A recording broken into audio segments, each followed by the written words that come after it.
যখন আলেম ওলামা থাকবে না, জ্ঞান থাকবে না, জ্ঞান থাকবে না, অজ্ঞ মূর্খতায় পরিপূর্ণ হয়ে যাবে, কিয়ামত কায়েম হবে। তাহলে যেই জ্ঞান তৈরির মার্কাজ যেগুলো মাদ্রাসা, সেটাই দুর্গ। এই জ্ঞান তৈরির মার্কাজগুলো শয়তানের বিরুদ্ধে আমাদের মুসলমানদের জন্য দুর্গ। এবং শয়তান যে আমাদের একমাত্র এবং আমাদের সবচেয়ে বড় শত্রু, তা আপনি কোরআন এবং হাদিসের সামারি যদি করেন তাহলে শয়তান ছাড়া আর কিছু পাবেন না।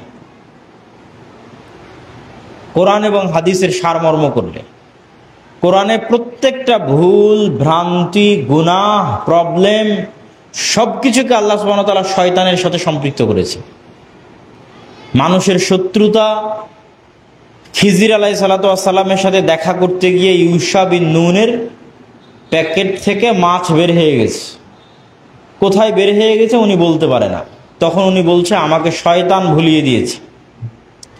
ইউসুফ আলাইহিস সালাতু ওয়াস সালাম স্বপ্নে 11টা তারকা দেখেছে, পিতাকে বর্ণনা করছে। পিতা স্বপ্ন শোনাতে নিষেধ করছে, কেন? শয়তান এটা নিয়ে ক্ষতি করতে পারে।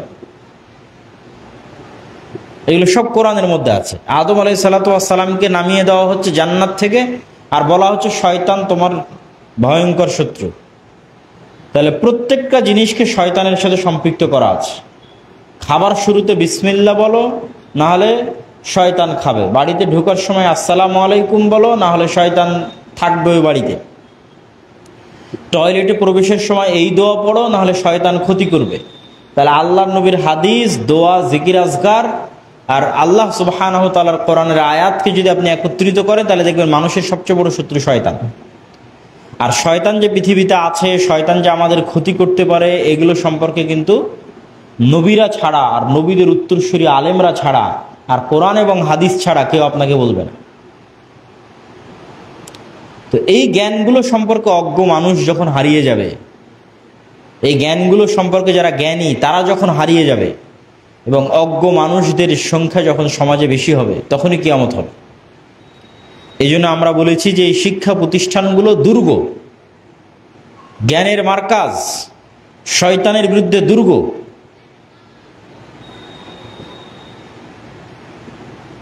এবং এই দুর্গকে রক্ষা করার জন্য আমাদের জান প্রাণ দিয়ে চেষ্টা করা, এগুলোকে আবাদ করা, উন্নয়ন করা, এগুলোর পিছনে খরচ করা আমাদের জরুরি কর্তব্য।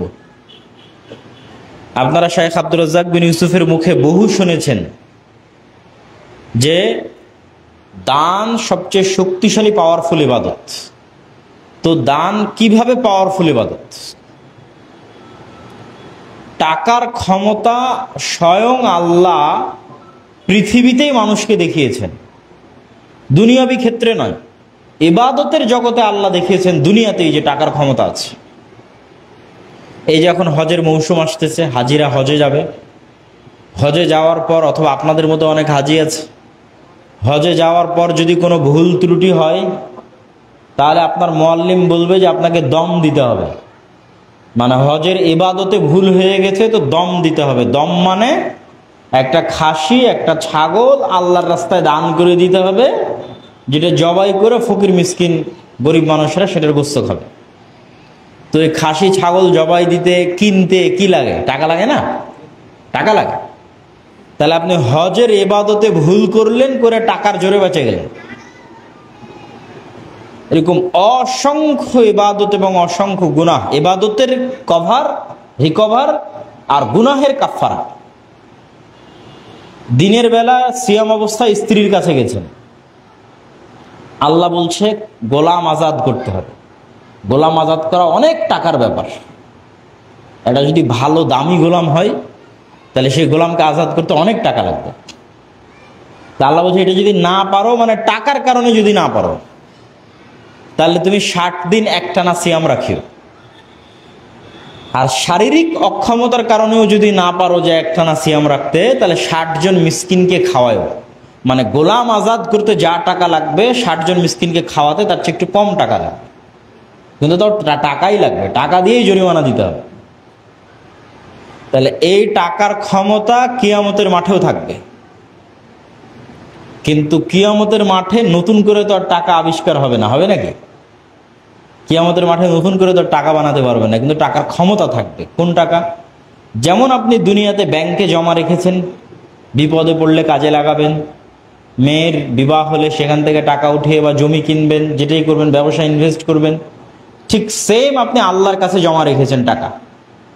দুনিয়াতে অনেক টাকার মালিক হয়েছেন, সেই টাকা আল্লাহর রাস্তায় ব্যয় করে আল্লাহর কাছে জমা রেখেছেন, তাহলে আপনি কিয়ামতের মাঠে অনেক ধনী। এবার বিপদে পড়লে আপনার টাকা আপনার কাজে দিবে। দুনিয়াতে যেমন কেস, কোর্ট, কাচারি, পুলিশ মামলায় আপনার টাকা কাজে দিয়েছে, এমনকি দুনিয়াতে ইবাদতের কমতি পূরণ করতে গিয়ে, গুনাহের কাফারা পূরণ করতে গিয়ে টাকা কাজে দিয়েছে। এবার কিয়ামতের মাঠেও যখন আপনি বিপদে, তখন আপনার এই টাকা আপনার সহযোগিতা করবে, যদি আপনি জমা করে থাকেন ব্যাংকে। তবে আল্লাহর ব্যাংক আর মানুষের ব্যাংকের মধ্যে পার্থক্য আছে। আল্লাহর ব্যাংকে, মানুষের ব্যাংকে জমা করলে মানুষ একটা নির্দিষ্ট হারে পার্সেন্টেজ দেয়, মুনাফা, সুদ দেয়। আর আল্লাহ সুবহানাহু ওয়া তাআলা বলছে, কেউ যদি আমার ব্যাংকে জমা দেয়, তাহলে এটা একটা ধান রোপণ করার মতো, একটা আম গাছ, একটা লিচু গাছের একটা বীজ রোপণ করার মতো। কীরকম?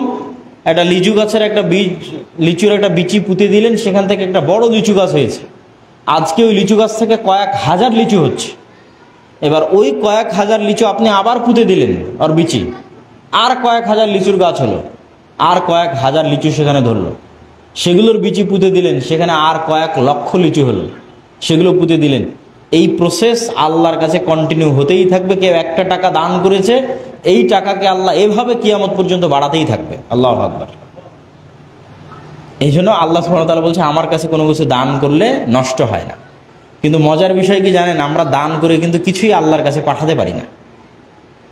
আমি যে একটা টাকা মসজিদে দিব, মাদ্রাসায় দিব, তো এটাকে আল্লাহর কাছে যাবে? কোনো কুরিয়ার, কোনো পার্সেল তো আল্লাহর কাছে যায় না। তাহলে আমি যে টাকা মসজিদে দিব, ওইটাতে যদি একটা ফ্যান কিনা হয়, ওর বাতাস আমিই খাবো।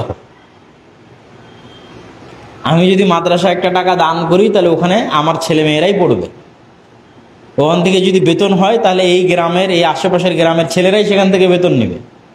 তাহলে আপনার টাকা কিন্তু আল্লাহ নিচ্ছে না, টাকা কিন্তু আপনি উপকার নিচ্ছেন, মানুষই উপকার নিচ্ছে। আপনার ছেলে, আপনার বংশধর, আপনার আত্মীয় স্বজন, গ্রামবাসী, এলাকাবাসী উপকার নিচ্ছে। তারপরেও মাঝখান থেকে আল্লাহ আপনাকে নেকি দিচ্ছে। তো এই দিনী প্রতিষ্ঠানগুলোতে আপনাদের সহযোগিতা করতে হবে। 3 নম্বর আমাদের যেটা পয়েন্ট, সেটা যে আমাদের এই সফরের মূল উদ্দেশ্য কি। আমরা যখন সর্বপ্রথম আদ-দাওয়া ইলাল্লাহর মাধ্যমে মসজিদ ভিত্তিক দাওয়াতি সফর শুরু করি, তখনও আমরা জানতাম না যে আমাদের এই মসজিদ ভিত্তিক দাওয়াতি সফর একসময় মক্তব ভিত্তিক একটা প্রজেক্টে রূপান্তরিত হবে। কিন্তু দাওয়াতি সফর করতে করতে তখন একটা না 40টা মসজিদ দাওয়াতি সফরে গেছিলাম। করতে করতে দেখা গেল অসংখ্য মসজিদে মক্তব অবহেলিত, কোথাও নাই, বন্ধ হয়ে গেছে। তখন আমরা মক্তবের কাজ শুরু করি, মক্তবের সিলেবাস তৈরি করি। সিলেবাস তৈরি করার পর শিক্ষকদের ট্রেনিং দেই। এখন পর্যন্ত আজকের হিসাব অনুযায়ী 6 শতাধিক তথা 600-এর অধিক মসজিদ এবং মক্তবের শিক্ষক আর দাওয়া ইলাল্লাহর নিকট থেকে ট্রেনিং নিয়েছে, বলেন আলহামদুলিল্লাহ। এবং এই ট্রেনিংয়ের সকল যাতায়াত খরচ আর দাওয়া ইলাল্লাহ বহন করেছে, থাকা খাওয়ার খরচ আর দাওয়া ইলাল্লাহ বহন করেছে। এই 600 মসজিদের মক্তবের সকল ছাত্রছাত্রীকে একটা করে কায়দা বই দেওয়া, প্রায় 25,000 কায়দা বই আমরা ফ্রি বিতরণ করেছি আলহামদুলিল্লাহ। যদিও এখন সংখ্যাটা অনেক বড়, কিন্তু শুরুতে এটা অকল্পনীয় ছিল। এবং রমজানে, ঈদকে লক্ষ্য করে সকল মসজিদে দাওয়া ইলাল্লাহর পক্ষ থেকে শিক্ষকদের কাছে ন্যূনতম হাদিয়া পৌঁছে দেওয়া হয়েছে।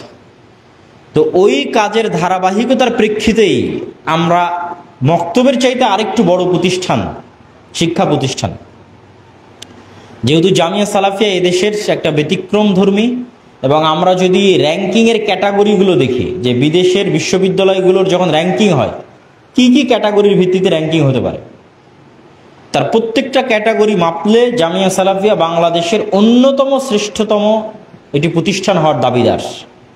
এরিয়ার দিক থেকে, আবাসন ব্যবস্থার দিক থেকে, দেশি বিদেশি ছাত্রের দিক থেকে, সিলেবাস কারিকুলামের দিক থেকে, গবেষণা লেখালেখির দিক থেকে, সকল দৃষ্টিকোণ থেকে। এবং আপনারা অবগত আছেন যে বাংলাদেশ ইনভেস্টমেন্ট ডেভেলপমেন্ট অথরিটির অনুমোদনে নিব্রাস ইসলামিক রিসার্চ ফাউন্ডেশনের মাধ্যমে সবসময় 4-5 জন বিদেশি শিক্ষক জামিয়া সালাফিয়াতে অবস্থান করে। আর সৌদি আরব মদিনা ইসলাম বিশ্ববিদ্যালয় থেকে শিক্ষকরা আসতেই থাকে। তাদের তত্ত্বাবধানে আমাদের শিক্ষকদের ট্রেনিং, আমাদের সিলেবাস, কারিকুলাম এগুলো তৈরি হয়। তো এই যে একটা মানসম্মত প্রতিষ্ঠান, এটার উপকার সীমাবদ্ধ না থেকে অন্য প্রতিষ্ঠানগুলোর কাছে পৌঁছুক। তো অন্য প্রতিষ্ঠানগুলোর কাছে দ্রুত পৌঁছে দেওয়ার সবচেয়ে সহজ মাধ্যম এটি, যেটি নিয়ে আমরা এখন কাজ করছি। কেন সব জেলায় গিয়ে আমরা জামিয়া সালাফে তৈরি করবো, এটা অনেক কঠিন এবং সময় সাপেক্ষ। আমরা হয়তো সর্বোচ্চ বিভাগীয় শহরগুলোতে জামিয়া সালাফে তৈরি করতে পারি, যেমন আপনাদের দিনাজপুরে আছে, যেমন রাজশাহীতে আছে, রূপগঞ্জে আছে, বরিশালে আছে, অচিরে চিটাগাঙে হবে, সিলেটে হবে। কিন্তু 64 জেলার প্রত্যেক জেলায় গিয়ে হবে, এটা কঠিন। কিন্তু এই 64 জেলায় অসংখ্য রানিং মাদ্রাসা আছে। সেই মাদ্রাসাগুলোকেই যদি আমরা নার্সিং করি, তাদের শিক্ষার মান, তাদের টিচারদের ট্রেনিং, তাদের সিলেবাস, কারিকুলাম, তাদের ছাত্রদের নিয়ে কেন্দ্রীয় পরীক্ষা আয়োজনের ব্যবস্থা, এগুলোর মাধ্যমে যদি সেই শিক্ষার মানগুলোকে বাড়াই, তাহলে এটাই সুদূর প্রসারী, দীর্ঘমেয়াদী আমাদের জাতির জন্য উপকার বয়ে আনবে। আর আমাদের এই কার্যক্রমগুলোর পিছনে, যেমন আদ-দাওয়া ইলাল্লাহর মসজিদ ভিত্তিক সফর, আমি প্রায় 300টার কাছাকাছি মসজিদে গেছি, আর মাদ্রাসা প্রায় ইতিমধ্যে 10-15টার কাছাকাছি হয়ে গেল। অথচ মানুষ কিন্তু জালসা নেওয়ার জন্য, প্রোগ্রাম নেওয়ার জন্য কন্টিনিউয়াস আসতেই আছে। জালসায় গেলে তারা পথ খরচ দিবে, হাদিয়া দিবে, কিন্তু দেখবেন যে আমার কাছে জালসাই পায় না। কিন্তু আমি নিজে থেকে এরকম মসজিদ মাদ্রাসা ঘুরতেছি, মানুষের কাছ থেকে কোনো পাথেও পথ খরচ নেওয়া ছাড়া নিজ খরচ। কেন? আমার কাছে জালসা একটা ক্ষণস্থায়ী কাজ, আর একটা মক্তব, একটা মাদ্রাসা দীর্ঘস্থায়ী, সুদূর প্রসারী কাজ। আমি জালসায় গিয়ে আধা ঘন্টা বক্তব্য দিব, আর মক্তবের ছাত্ররা প্রতিদিন আমার যে চিন্তা চেতনা, আদর্শ শিক্ষায় লেখা আছে, আমার ট্রেনিং প্রাপ্ত যে শিক্ষকেরা আছে, তাদের মাধ্যমে 600টা মসজিদে প্রতিদিন শুনতেছে। আর আমি এক জায়গায় গিয়ে আধা ঘন্টা একটা বক্তব্য দিয়ে চলে আসতাম। স্থায়ী এবং সুদূর প্রসারী কাজ কোনটা? দেশ এবং জাতির সেবা কোনটাতে হবে? এই জন্য সাময়িক অর্থনৈতিক যে লোভের ফাঁদ আছে, এইটাকে গুরুত্ব না দিয়ে দেশ এবং জাতির দীর্ঘস্থায়ী সুদূর প্রসারী খেদমতের লক্ষ্যে আমরা এভাবে মানুষের দ্বারে দ্বারে ঘুরে বেড়াচ্ছি, কখনো মসজিদ ভিত্তিক মক্তব নিয়ে, কখনো মাদ্রাসা ভিত্তিক শিক্ষা প্রতিষ্ঠান নিয়ে। আমাদের এই আশাকে, এই সফরকে আমানত মনে করতে হবে, দায়িত্ব মনে করতে হবে, জিম্মেদারি মনে করতে হবে। কেন জালসায় আসার চাইতে আমার কাছে এটা বেশি পবিত্র, জালসায় আসার চাইতে আমার কাছে এটা বেশি ইখলাসপূর্ণ, এবং জালসায় আসার চাইতে আমার কাছে এটা বেশি জবাবদিহিতাপূর্ণ। সম্মানিত উপস্থিতি, এই জন্য আপনাদের প্রতি আমাদের উদাত্ত আহ্বান থাকবে যে আপনারা প্রতিষ্ঠান কেন্দ্রিক শিক্ষা প্রতিষ্ঠানের মান, ভালো শিক্ষক, প্রতিষ্ঠানের উন্নয়ন, এগুলোতে অবশ্যই মনোযোগ দেন। আজকের মুসলমানদের সবচেয়ে বড় সমস্যা যদি আমি বলি, তাহলে দুটো বড় সমস্যা। একটা, সারা বিশ্বে মুসলমানেরা শিক্ষায় পিছিয়ে, আর দুই, বিশেষ করে বাংলাদেশে মুসলমানদের কোনো শক্তিশালী প্রতিষ্ঠান নাই। সারা বিশ্বে মুসলমানেরা শিক্ষায় পিছিয়ে, তার উদাহরণ কোত্থেকে নেবেন? এই যে আরব বিশ্ব কোটি কোটি টাকা দিয়ে ইউরোপ আমেরিকার থেকে অস্ত্র কিনতেছে, প্রযুক্তি কিনতেছে, কিন্তু সেগুলো নিজেরাই আবিষ্কার করবে এরকম কিন্তু প্রতিষ্ঠান তৈরি হয়নি।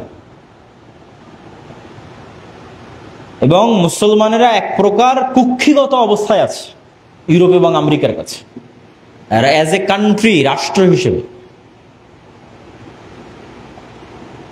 ব্যক্তি হিসেবে বলে নেই, রাষ্ট্র হিসেবে তাদের কাছে কুক্ষিগত আছে। তারা সেফটি দিলে আমরা সেফ, তারা সেফটি না দিলে কোনো সেফটি নেই। এবং তার সবচেয়ে বড় কারণ হচ্ছে আমাদের পড়ার অভ্যাস নাই। আমি ইংল্যান্ডে 1 বছর ছিলাম, এরকম কোনো সফর, একটা সফর এরকম আমার যায়নি যে সফরে হয় ট্রেনে, না হয় বাসে, না হয় বিমানবন্দরে আমি মানুষকে দেখিনি যে তারা বই হাতে বই পড়তেছে না। এবং মাঝে মধ্যে ওই 2-1টা ছবি উঠিয়ে আমি আব্দুর রহমানের কাছে পাঠাতাম যে দেখো এদের মধ্যে বই পড়ার অভ্যাসটা কিরকম, অথচ তারা নন মুসলিম, ইমান নাই তাদের অন্তরে। আবার ডিজিটাল ডিভাইসের দিক থেকে তারা আমাদের চেয়ে গিয়ে, কেনা তারা আমাদের চেয়ে উন্নত, তাদের হাতে আইফোন, তারপরে তারা বই পড়তেছে। আর যেহেতু ন্যাচারালি, জেনেটিক্যালি আমাদের বাপদাদারা টঙে বসে আড্ডা দিত, চায়ের স্টলে বসে আড্ডা দিত, তখন আমাদের জেনারেশন ফেসবুক আর টিকটকে আড্ডা দিচ্ছে।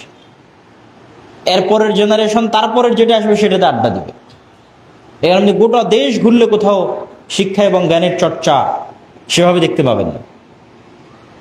বৃহৎ পরিসরে যদি দেখতে চান তাহলে দেখবেন যে যখন বিশ্বকাপ ফুটবল হচ্ছে, ক্রিকেট বিশ্বকাপ হচ্ছে, ঢাকা বিশ্ববিদ্যালয়ের মতো বাংলাদেশের শিক্ষার হৃৎপিণ্ডে বিশাল বড় প্রজেক্টর লাগিয়ে, বিশাল বড় এলইডি মনিটর লাগিয়ে হাজার হাজার স্টুডেন্ট খেলা দেখতেছে। ওই সেম টাইমে আপনি এরকম একটা দৃশ্য অক্সফোর্ড ইউনিভার্সিটির দেন, ক্যামব্রিজের দেন, হার্ভার্ডের দেন। আমি তো ওই সময় ডান্ডি ইউনিভার্সিটিতে ছিলাম। তাদের হাতে সময় নাই, এত ব্যস্ততা, এত জ্ঞান, গবেষণা, কাজ, চাকরি, পড়াশোনা, সময় নাই। সর্বোচ্চ হয়তো যদি কারো খেলার প্রতি আগ্রহ থাকে, সর্বোচ্চ হয়তো খেলা শেষে একটা আপডেট দেখে নিল, একটা নিউজ পড়ে নিল, এই। কিন্তু ঘন্টার পর ঘন্টা বসে থেকে খেলা দেখবে, এই সময় তাদের হাতে নেই। এরকম কোনো দৃশ্য আপনি খুঁজেও আনতে পারবেন না, আমরাও দেখিনি। অথচ আমাদের দিনটা কিন্তু জ্ঞানের উপর প্রতিষ্ঠিত। ইকরা বিসমি রাব্বিকাল্লাযী খালাক, পড়ার উপর প্রতিষ্ঠিত। তো এই জন্য শিক্ষার কোনো বিকল্প নাই, শিক্ষা প্রতিষ্ঠানের বিকল্প নাই। আর 2 নম্বর যদি বলি, শক্তিশালী প্রতিষ্ঠান, যেটা আমাদের শেষ লক্ষ্য উদ্দেশ্য, শক্তিশালী প্রতিষ্ঠান। দাওয়া ইলাল্লাহর ক্ষেত্রে আমরা শেষ লক্ষ্য উদ্দেশ্য নির্ধারণ করেছিলাম, শতভাগ মুসলমানের সন্তানকে কোরআন ও দ্বীন শিখাতে হবে। আবারও বলি, শতভাগ মুসলমানের সন্তানকে কোরআন ও দ্বীন শিখাতে হবে। কেননা মাদ্রাসায় মুসলমানের 2% সন্তান আসে, তাহলে আর বাকি 98%কে তো আমি কোরআন ও দ্বীন শিখাতে পারতেছি না। এই জন্য মসজিদ ভিত্তিক মক্তব, যাতে 18 কোটি মানুষকে কোরআন এবং দ্বীন শেখানো যায়। তো সেটা আমার একার দ্বারা হবে, আমাদের মাধ্যমে হবে, দাওয়া ইলাল্লাহর মাধ্যমে হবে, এটা আমি বলছি না। কিন্তু এই চেষ্টা, এই পরিশ্রম, এই উদ্যোগের কারণে আরও কেউ উদ্যোগ নেবে এবং হবে ইনশাল্লাহ। আমি বিভিন্ন জায়গায় গেলেই শুনতে পাই, কি হানাফি, কি আহলে হাদিস। মানুষ বলে যে আপনার আলোচনা শুনে, আপনার বক্তব্য শুনে, আপনার মক্তব কার্যক্রমের কথা শুনে আমরা এখানে মক্তব চালু করেছি, আমাদের এখানে মক্তব ছিল না। তো দাওয়া ইলাল্লাহর ক্ষেত্রে আমরা ঠিক করেছিলাম শতভাগ, বা এখনো আছে, চেষ্টা চলতেছে, শতভাগ মুসলমানের সন্তানকে কোরআন ও দ্বীন শিখানো। তাহলে প্রতিষ্ঠানের ক্ষেত্রে আপনি কি ঠিক করবেন? শিক্ষা প্রতিষ্ঠানের ক্ষেত্রে, শিক্ষা প্রতিষ্ঠানের ক্ষেত্রে আপনার টার্গেট হতে হবে সবচেয়ে শক্তিশালী প্রতিষ্ঠানে পরিণত হওয়া। পাওয়ারফুল ইনস্টিটিউট মুসলমানদের জন্য খুব দরকার। এবং আমি যদি এটা আপনাকে প্র্যাকটিক্যালি বুঝাই যে কেন দরকার, 36শে জুলাই বা 5ই আগস্ট যখন সরকারের পতন হলো, দেখবেন সারা বাংলাদেশ, রংপুর, রাজশাহী, সিলেট, চিটাগাংয়ের রাস্তাঘাটে নিম্নবিত্ত, মধ্যবিত্ত, মিডিল ক্লাস মুসলমানের সন্তানেরা বেশিরভাগ ধর্মপ্রাণ রাস্তাঘাটে ছিল, যারা রক্ত দিয়েছে, জীবন দিয়েছে। যেমন আবু সাইদ, ওর প্রোফাইলে গেলে, ফেসবুক প্রোফাইলে গেলে আপনি শায়েখ আব্দুর রাজ্জাক বিন ইউসুফের বক্তব্য পাবেন, আমার বক্তব্য পাবেন, ঠিক আছে, বিভিন্ন সময় কোরআন এবং হাদিস কেন্দ্রিক বিভিন্ন লেখনী পাবেন। কিন্তু যখন সরকার পতনের পর ক্ষমতায় গেল, তখন কারা ক্ষমতায় গেল? Secular elite class. তাহলে রক্ত দিল মিডিল ক্লাস, মধ্যবিত্ত, নিম্নবিত্ত মুসলমানের সন্তান, ক্ষমতা নিল সেকুলার এলিট ক্লাস। কেন? এই নিম্নবিত্ত, মধ্যবিত্ত মুসলমানদের প্রতিনিধিত্ব করবে এরকম শক্তিশালী কোনো প্রতিষ্ঠান নাই। আর সেকুলার এলিট ক্লাসের ব্র্যাক আছে, গ্রামীণ ব্যাংক আছে, অধিকার আছে, প্রথম আলো আছে, ডেইলি স্টার আছে।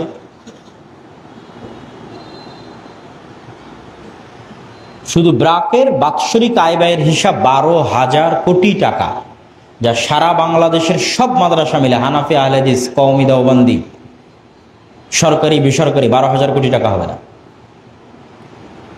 তাহলে কত শক্তিশালী একটা অর্থনৈতিক প্রতিষ্ঠান। এই ব্যর্থতার দায়িত্ব আমাদের নিতে হবে যে আমরা কোনো শক্তিশালী প্রতিষ্ঠান তৈরি করতে পারি।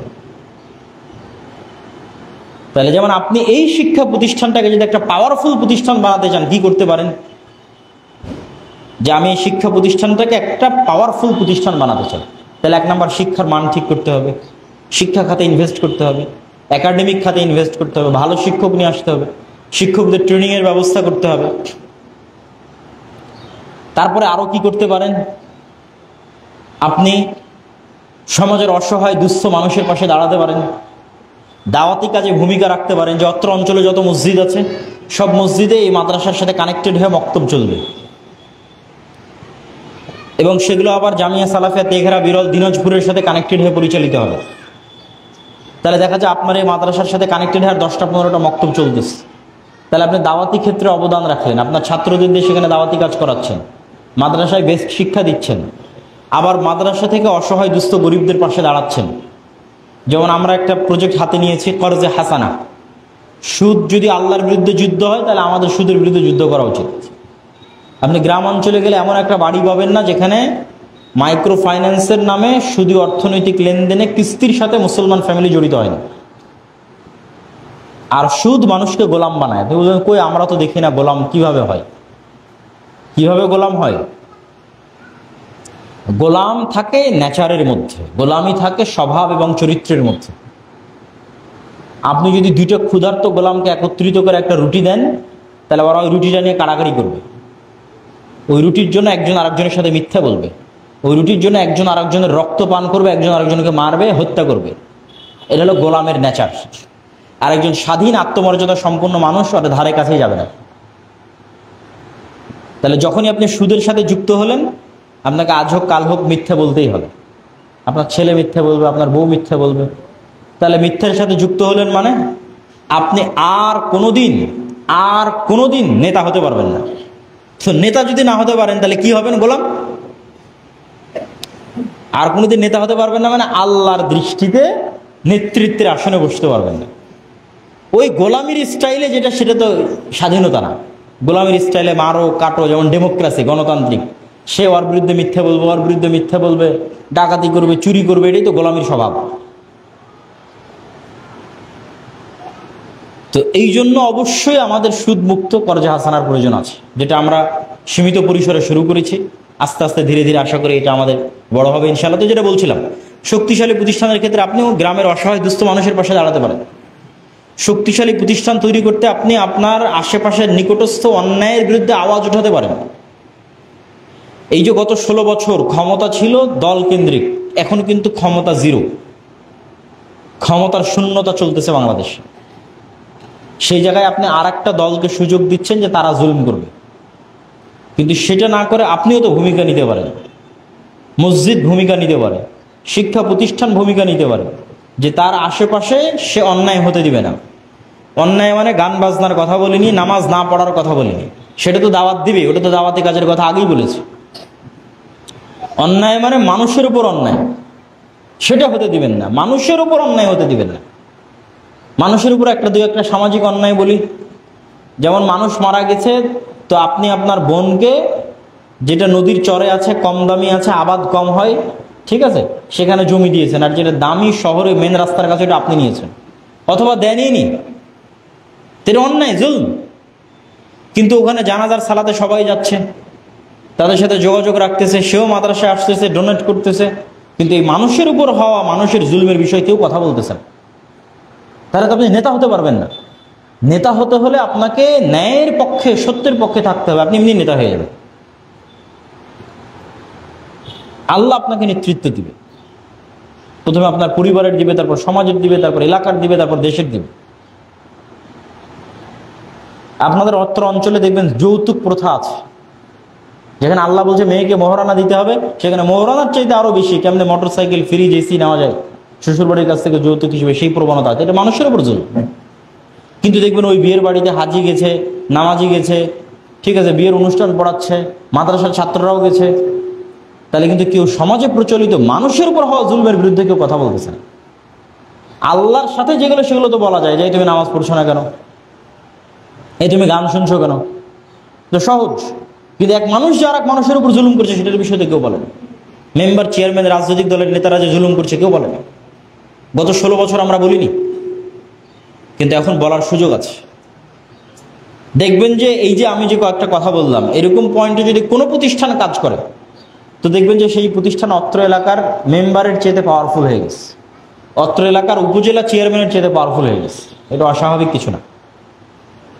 এই জন্য আমাদের শক্তিশালী ইনস্টিটিউট দরকার, শক্তিশালী প্রতিষ্ঠান দরকার, শক্তিশালী মিডিয়া, শক্তিশালী অর্থনৈতিক প্রতিষ্ঠান দরকার। তো আল্লাহ সুবহানাহু ওয়া তাআলা আমাদের এই প্রতিষ্ঠানগুলোকে কবুল করুক, আপনারা এই প্রতিষ্ঠানগুলোর পাশে থাকবেন, এই প্রতিষ্ঠানগুলোকে সহযোগিতা করবেন। আজকে আমাদের আশাটা কেবল শুরুমাত্র।